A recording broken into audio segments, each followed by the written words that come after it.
ఈరోజు బైబిలు మనుషుడికి అర్థం కాదు, ఎందుకంటే ఆయన మహాసంకల్పం అది. ఒక్క బైబిలులో ప్రజ్ఞాపాఠవాలు నేర్చుకున్నవారు తప్ప ప్రతి మాటను ఎలా విడగొట్టాలో నేర్చుకోవాలి. మొదటి నుంచి చెప్పేవాడిని, బైబిల్ అనేది ఏదో చదివేసి 2 వచనాలు చదివేసి 3 వచనాలు చదివేసి బడికి వెళ్తానని వెళ్ళి వచ్చేస్తే బైబిల్ తెలియదు, మీకు రాదు కూడా. ఎవడు విప్పి చెప్పినవాడు ప్రపంచంలో ఎంతవరకు రాలేదు. అరటిపండు ఇచ్చావు, ఎలా తింటావు? నాకు చిన్నప్పుడు వేరుశనక్కాయ తినడం రాదండి.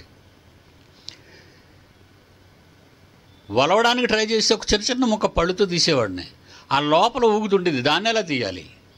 పగలగొట్టడం రాదు, ఇది పగలగొట్టి తీయాలని తెలియదు నాకు. మొత్తం నవిలి ఊసేసేవాడిని. వేరుశనగ తిన్నట్టు లేదు, కసకసగానే ఉండేది అది. అరటిపండు తినాలంటే తొక్కలు తీసి లోపల పండును కొరకాలే, కానీ తొక్కలు తీయకుండా పండును కొరికితే తొక్క కట్ అవదో, ఇప్పుడు నీ నోట్లోకి పండు రాదు. విప్పాలి, జాగ్రత్తగా తెరవాలి. దేవుడు దానికి ఇచ్చిన కవచం వేరుశనక్కి, ఒక పండుగ దేవుడు ఇచ్చిన కవచం. అన్నీ భద్రపరిచి మీకు ఇచ్చాడు. మీ ఆరోగ్యం బాగుండాలి, నా పిల్లలు ఆనందంగా ఉండాలి అని. అందుకే పౌలు రాస్తాడు, దేవుని వాక్యమును సరిగా విభజించు వానిగా ఉండాలి. నువ్వు సరిగా విభజించాలి, సరిగా. తిమోతికి రాసిన రెండో పత్రిక తిమోతి 2వ అధ్యాయం 15వ వచనం. దేవుని ఎదుట ఒకడు యోగ్యుడు కావాలి అంటే సిగ్గుపడనక్కర్లేని పనివానిగాను, తల దించుకోవలసిన అవసరం లేదు. మన వాక్యం చెప్తే ఎవడ ముందు తల దించుకోం, వాడు తల దించాలి మన ముందు.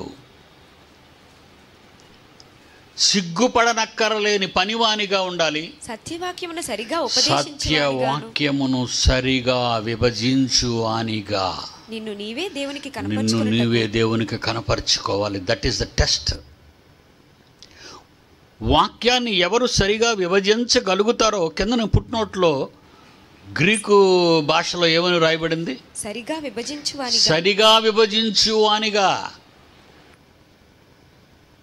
కోడి వండుకుంటాం, వెంట్రుకలు పీకలేక కొంతమంది ఏం చేస్తారు, స్కిన్ లెస్ అంటారు, ఓడబీకాయని అంటారు, తొక్కంతా వెంట్రుకలతో.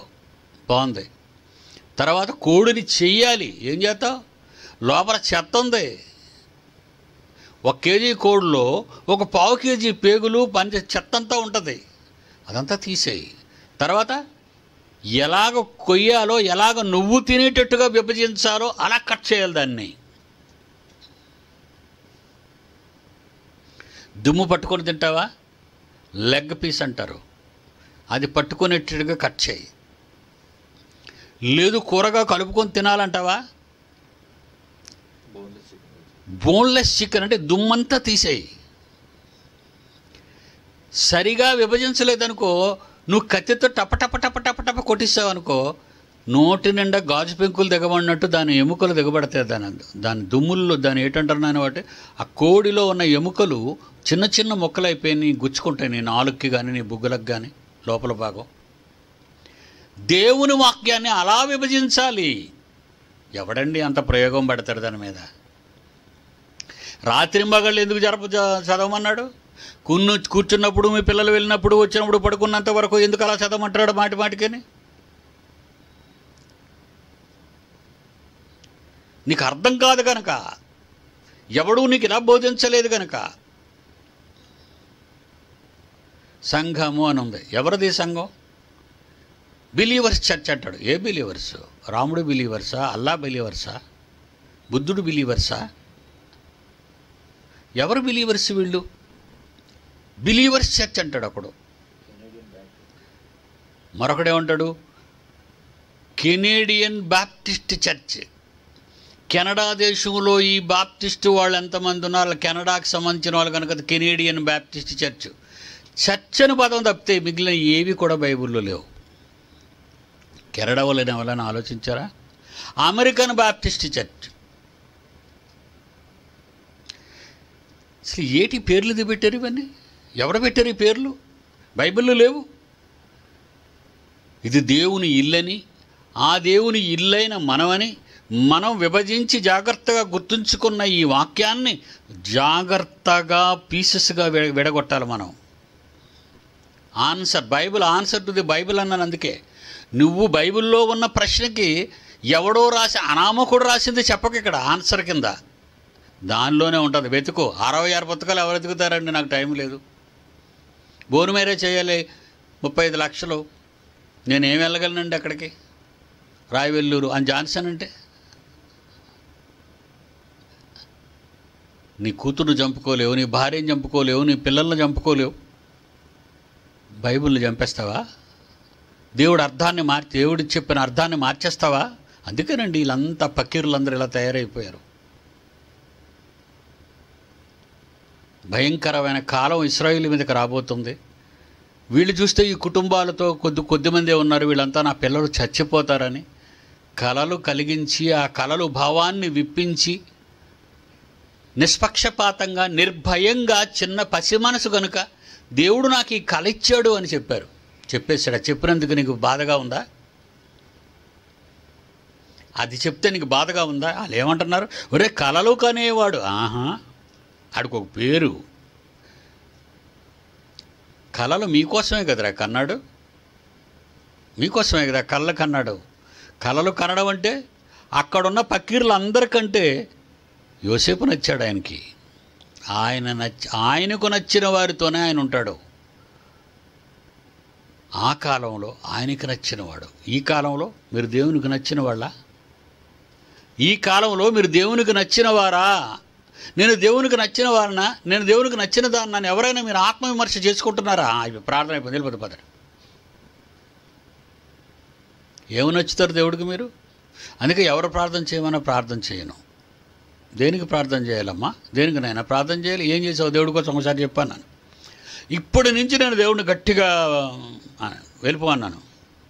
ఇప్పటి నుంచి గట్టిగా దేవుడిని అంటే నీ అవసరం తీరడానికి గట్టిగా పట్టుకుంటావు. ఆ కాళ్ళు ఎలా ఒప్పుకుంటాడండి? ఏమండి, ప్రతిరోజు భర్తతో సహవాసం చేయలేని భార్య నెల రోజులకోసారి వచ్చి నేను ఇప్పుడు నమ్మకంగా ఉంటానంటే ఇంతవరకు నువ్వు చేసిన పని ఏంటి? అపనమ్మకస్తురాలివి. ఓ అండా ఒక భర్త. మనుష్యుల్లో ఇంతగా ఏర్పాటువాదం ఉందే, తప్పుని క్షమించలేనిది. నీకు కష్టం కలిగినప్పుడు దేవుని దగ్గరికి వస్తే మీకు కష్టాలు ఉన్నాయని దేవుడు చెబుతుంటే నమ్మని ఇశ్రాయేలు జనాంగం అది. చాలా మంచివాడు అండి దేవుడు. It's wonderful God. ఎందుకర్రా అందరినీ నమ్ముకుంటారు? పిల్లలు నమ్ముకుంటారు, భార్యలు నమ్ముకుంటారు, భర్తలు నమ్ముకుంటారు. వాళ్ళంతా దేవుడి దగ్గర బలాదూరండి. ఆయన ప్రేమ దగ్గర బలాదూరండి. ఒక భర్త తన భార్య మీద ఉన్న ప్రేమలో కల్మషం ఉండొచ్చు. ఒక భార్య తన భర్తను ప్రేమించిన ప్రేమలో కల్మషం ఉండొచ్చు. తల్లిదండ్రులు పిల్లలు ప్రేమించడంలో కల్మషం ఉండొచ్చు. పిల్లలు తల్లిదండ్రులు ప్రేమించడంలో కల్మషం ఉండొచ్చు. కానీ నీ దేవుని ప్రేమలో కల్మషం లేదు. ఆ ప్రేమ నువ్వు కలిగి ఉన్నావా? నువ్వు ఆత్మవిమర్శ చేసుకో. అది ఎన్ని తెలియాలంటే బాగా విభజించి చదవాలి దేవుని వాక్యాన్ని. లేదంటే పెద్దల చేత చెప్పించుకోవాలి. వచ్చాడా ఎవరైనా నాయుడు? వచ్చాడా? రా ఆయనకు మైక్ ఇవ్వండి. ఆయన ఉదయం ఎందుకు రాలేదు? మైక్ ఇవ్వండి. రా పట్టుకో, కెమెరా పక్క నిలబడు. నా పక్క చూడకు, కెమెరా పక్క. అంటే కెమెరా పక్క చూసావంటే ప్రపంచంలో ఎంతమంది అయితే ఎన్ని వేల మంది వింటున్నారో వాళ్ళందరూ నేను చూస్తున్నారు ఇప్పుడు. ఏమండి, పిల్లలకి నాయన కష్టపడుతున్నారు, శుక్రశాని భోజనం పెట్టాలి అని అంటే నేను చేస్తాను బాబు, నేను తాత అంటాడండి నన్ను. చిన్న మనవడు నాకు. నిజంగా అండి 500 మందికి పెట్టే బిర్యానీ చేసి తీసుకొచ్చాడు నిన్న. ఈ 150 మందికే తెచ్చాడు అనుకున్నాను, కానీ ఇంత బిర్యానీ లోపల ఉందంటే బయట కూర్చున్న మన పిల్లలందరికీ పెట్టించేద్దనండి. రాత్రి విపరీతంగా మిగిలిపోతే అవన్నీ తీసుకెళ్ళి ప్లాట్ఫామ్ దగ్గర ఆ రైల్వే స్టేషన్కి వెళ్ళి అక్కడ పంచారు. ఈయన ఇచ్చిన కంప్లైంట్ ఏంటి తెలుసా? ఈయన కోరుకున్నాడు, తాతయ్య నాదొక చిన్న కోరిక, చెప్పునైనా ఏ కోరిక అంటే, నాకు 24 గంటలు వాక్యం చెప్పేయాలి తాతయ్య. ఎవరైనా చెప్పేయాలి, నేను నేర్చేసుకోవాలంటున్నాడు. ఇంతవరకు ఇలాగ అడిగిన పిల్లాడిని నా 70 ఏళ్లలో చూడలేదండి. ఎక్కువగా నేను వాక్యం నేర్చుకోవాలి తాతయ్య, ఎక్కువగా నేను వాక్యం నేర్చుకోవాలి, నాకు చెప్పాలి వాక్యం అన్నవా నాయన? నోటితో చెప్పు, మైక్ ఎందుకు ఇచ్చారు? అన్నాను బాబు. చెప్పు, ఆన్ చేయడరా, ఏరా మాట్లాడు నాయన. అన్నాను బాబు. Very good. మొన్న రాజశేఖర్ రెడ్డి భర్త పొలిటీషియన్ అండి ఈయన. రాజశేఖర్ రెడ్డి గారు చనిపోయిన రోజుకు 1000 మంది విధవరాండ్రికి భోజనం పెట్టాడు తీసుకెళ్ళి. ఎవరి దగ్గర ఏం తీసుకోడండి, ఇంతకీ మొత్తం వండిందంతా ఆయనే వండేస్తాడు. వాళ్ళ ఇంటి ముందు వరుసను ఒక 10 పొయ్యిలు పెట్టేస్తాడు. తెల్లవారు లేచిపోతాడు. మరి ఎన్ని గంటలకు రాత్రంతా నిద్ర లేదట, అలసిపోయాడు. తెల్లవారికి వండేసి 8 గంటలకల్లా 6 గంటలకి వడ, తర్వాత ఇడ్లీ, తర్వాత ఛాయ్ తీసుకొచ్చాడండి. 8 గంటలకి మొత్తం బిర్యానీ వచ్చేసిందండి. 4 గంటలకి బజ్జీ టీ ఏర్పాటు చేశాడండి. 6 గంటలకి మరలా వండేస్తానంటాడు. వద్దు బాబు, బిర్యానీ బోల్డ్ ఉండిపోయిందన్న. ఈ అబ్బాయి అన్న మాట ఏంటో తెలిసిన నాకు సంతోషాన్ని ఇచ్చింది. డాడీ, తాతయ్య నాకు ఎక్కువ వాక్యం చెప్పాలి తాతయ్య. స్త్రీల కూటానికి వచ్చేస్తుంటాడు వాక్యం నేర్చుకోవడానికి. Okay, thank you very much son. అబ్బాయి గురించి మీరు అందరూ మీ ప్రార్థనలో జ్ఞాపకం చేసుకోండి ఆయన. వండర్ఫుల్. తన పిల్లలిద్దరినీ, తన భార్య తనను విడిచిపెట్టి వెళ్ళిపోయింది. పిల్లలిద్దరినీ దేవుని కొరకు పెంచాలనే మంచి ఆలోచనలో ఉన్నాడు. నాకు ఎక్కువ బైబిల్ నేర్పించాలి, నేను తొందరగా బైబిల్ నేర్చేసుకోవాలి. ఏమండి, దేవుడు కూడా మొదటి నుంచి మోషే దగ్గర నుంచి కాండాలు రాయడం మొదలుపెట్టినప్పటి నుంచి మీ పిల్లలు కూర్చున్నప్పుడు, మీ చిన్నలు లేచినప్పుడు, మీరు దారిని వెళ్తున్నప్పుడు, మళ్ళీ తీసుకొస్తున్నప్పుడు, పరుండబెట్టినప్పుడు, భోజనం తిన్నప్పుడు నేర్పించండి, నేర్పించండి, నేర్పించండి, నేర్పించండి, నేర్పించండి. దావీదు కాలానికి వచ్చేసరికి దివారాత్రములు దాన్ని ధ్యానించిన వాడు అంటున్నాడు. నీటి కాలువలో ఎవరో నాటబడిన వాడే. నీటి కాలువలో ఎవరో నాటబడిన వాడైతే అంతగా మీరు విన్నారు కదా. జీవము గల దేవుని వాక్యం ప్రవహిస్తున్న ఈ సంఘంలో మంచి ఫలాలు మీకు దొరుకుతాయి. బైబిల్ నుంచి కరెక్ట్గా విభజించి బోధించేవి. రాబోయే విపత్తుని దేవుడు చెప్పటానికి. ఆ రోజు యోసేపుని ఎన్నుకున్నాడు. యోసేపుకి అసలు అర్థం కాలేదు దేవుడు తనను ఎన్నుకున్నాడని, ఈ మాటలు మా గురించి చెబుతున్నాడని అస్సలు ఏమీ తెలియని అమాయకుడికి ఆనాటి రక్త సంబంధులైన ఈ మూర్ఖులు వాళ్ళేనండి ఇశ్రాయేలీలు. వాడేమంటున్నాడు, వీన్ని చంపి ఇక్కడున్న ఒక గుంటలో పారవేసి దుష్ట మృగము వీన్ని తినివేసానని చెప్పుదము. అప్పుడు వీని కలలేమగునో చూతము రండిని ఒకరితో ఒకడు మాటలాడుకొని రే. సవాల్ దేవుడితో చేస్తారా మీరు? ఆ మాట అన్నందుకే రా మీ ముగింపు చూడాలనుకున్నాడు దేవుడు. ఇశ్రాయేలీలు ముగింపు చూడడానికి దేవుడికి వచ్చిన కోపం అదే. యాకోబు, నిన్ను ఆశీర్వదించానయ్యా, కానీ నీ సంతానం రాక్షస సంతానం.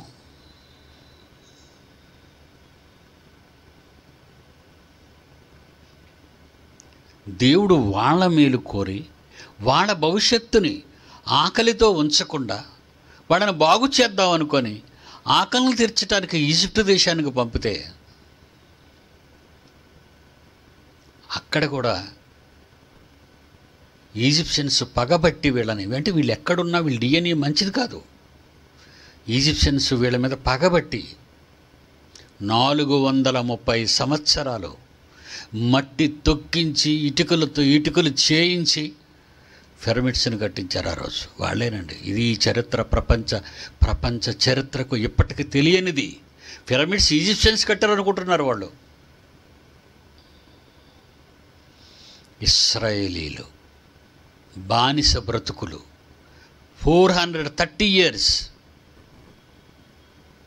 వాళ్ళు నేర్పినదేనండి ఆ విద్య. ఈరోజు ప్రపంచానికి ఒక చరిత్ర అంటూ ఆరంభమైతే the first civilisation is the Egypt civilisation. The second civilisation is Greek civilisation. Third number one స్థానంలో నైలు నది నాగరికత. ఏమంటే నాగరికతలో ఇక్కడ పుట్టిన ఈజిప్ట్ సివిలైజేషన్ చాలా గొప్పదండి. ప్రపంచంలో. ఎందుకంటే పిరమిడ్స్ వండర్ అయిపోయాయి. ఎందుకే ఇప్పటికే ఎవడ సివిలైజేషన్లోనైనా మరపురానిదంటూ అది ఈజిప్ట్ సివిలైజేషన్లో ఉందే తప్ప మిగిలిన సివిలైజేషన్లో కనిపించదు. దేవుని పిల్లలారా, దేవుని ఆలోచనలకు ఆటంకం కలుగజేసే జీవితాలు జీవించిన వాళ్ళెంతో ఎన్ని వాక్యాలు చెప్పినా ఈనాటికి మారని క్రైస్తవులు కూడా అంతే. చెప్పేవాడిని తృణీకరిస్తారు, చెప్పేవానికి భిన్నంగా మాట్లాడతారు, చెప్పేవానితో సహకరించరు. కేవలం అవసరాల కోసం దేవుణ్ణి నమ్ముకున్న వారిగానే కనబడతారు తప్ప మరి దేనికి పనికిరాదు. చివరికి ఇశ్రాయేలును విడిపించటానికి దేవుడు చేసిన ఫరోతో యుద్ధం, మోషే నాయకుడిగా పుట్టించటం, వాళ్ళు కాపాడాలనుకున్నాడు దేవుడు.